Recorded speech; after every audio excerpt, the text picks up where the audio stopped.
نحمدہ ونصلی علی رسولہ الکریم اما بعد فاعوذ باللہ من الشیطان الرجیم بسم اللہ الرحمن الرحیم۔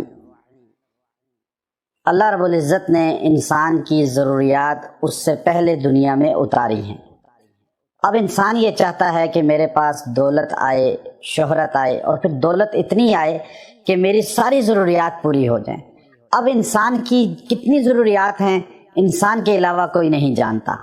اللہ تبارک و تعالی نے انسان کو قرآن حکیم کی شکل میں ایک اصول عطا فرمایا ہے۔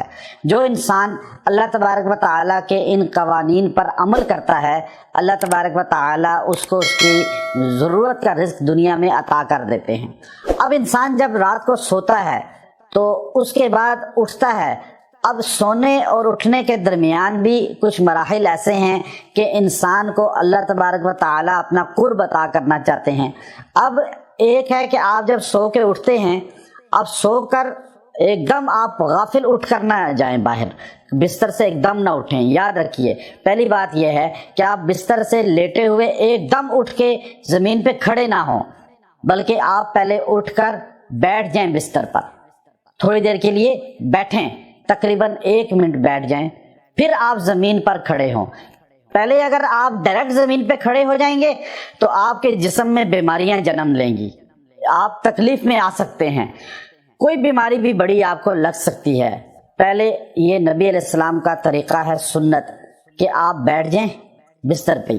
بیٹھنے کے بعد آپ نے 3 مرتبہ کلمہ طیبہ پڑھنا ہے، لا الہ الا اللہ محمد الرسول اللہ۔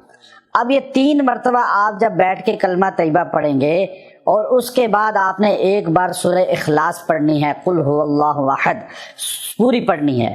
آپ دیکھیے گا اس دن آپ کے پاس رزق اتنی وافر مقدار میں آئے گا، اللہ تبارک و تعالی آپ پر آپ کی ضروریات کے دروازے اس دن کھول دے گا، اور آپ کو مشقت کے بغیر، پستی اور ذلت کے بغیر، تھکاوٹ کے بغیر اللہ آپ کی ضرورت کا رزق عطا کرے گا۔